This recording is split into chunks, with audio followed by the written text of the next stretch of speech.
Hey guys, in this episode, I'm talking about unilateral anti-lateral flexion exercises.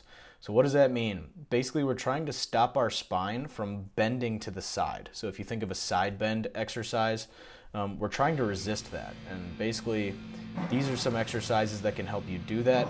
These exercises, this whole set has been super crucial to my rehab process from my herniated disc.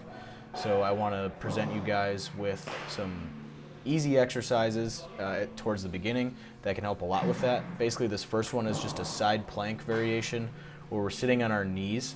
It makes it a little bit easier than doing a regular full side plank where you're on your feet. Basically, it just makes it a little bit easier because the fulcrum of your hips is a little bit closer to where it is stabilized, which is at your knee, rather than further away from your feet. So this is a good little exercise that makes it quite a bit easier to hold the position. And then of course we have our classic side plank that pretty much everybody knows. What I like to do with side planks, people always like to talk about where to put your top hand. I'll either put it on my hand, my hip, or I'll hold it up at the ceiling like that. Lately I like to hold it up at the ceiling just because if you look at my bottom arm, my shoulder is abducted at about 90 degrees to my torso, maybe a little bit less. So I like to have my upper arm basically in the exact same position, and that helps me hold a symmetrical posture as much as possible.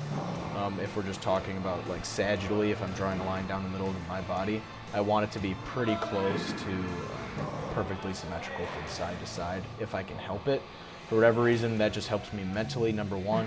And number two, basically when we're talking about getting your body healthy and moving really well and resistant to injury, creating balance and symmetry around every joint is really important. So I think that, this is something that helps, however marginally, it still is helpful.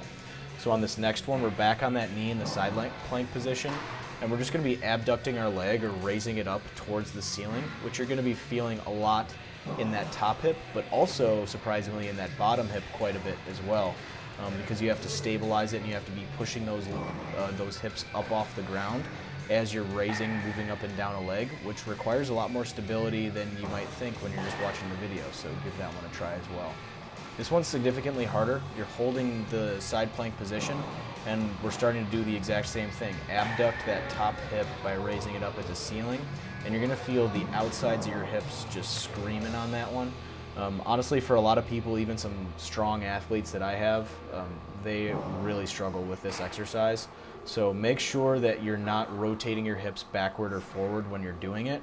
You really want to maintain posture throughout your body and isolate the movement into the outsides of your hips as you're raising your legs up and down. So here's a little bit more difficult of a variation as well. So now we have a box involved. You can use a bench as well. And you're just putting your top leg on the box or the bench and you're pulling down with it. And basically this is lighting up your adductors or your groin and the muscles along the insides of your hip in between your legs. And that's going to help you basically get lit up on that side and give you a slightly different recruitment pattern from head to toe when you're doing a side plank. And it makes it a bit more difficult when the other variations have become basically too easy for you. So I really like that one a lot, actually. You can also use a physio ball with it. I forgot to take a video of that, so you can just add a physio ball or an exercise ball to put your top leg down onto, and that makes it significantly more difficult. So this one here, a lot of people don't think of this one when they think of anti-lateral flexion, but this is a suitcase carry. So you're just holding a weight in one arm, trying to keep your shoulders level and your hips level as you walk forward. You want to maintain a neutral spine and be as symmetrical as possible if we're drawing a line down the center of your body. So this next variation I have is, I call it an odd suitcase carry. I don't have any kettlebells, so basically what I like to do this one for is grip strength. You're pinching that dumbbell as hard as you can, and it's pretty difficult to hold onto. I think like one of my strongest athletes was able to do 70 pounds, which is crazy, but most of the kids that are in my gym can't do more than even 40 pounds. So, and a lot of them are pretty strong anyway, so that's a difficult exercise. But yeah, not a lot of exercises on this one. That's anti-lateral flexion. Please like and subscribe if you liked the video. Hit the dislike button if you didn't like it, and leave a comment below. Have an awesome day. Thanks, guys.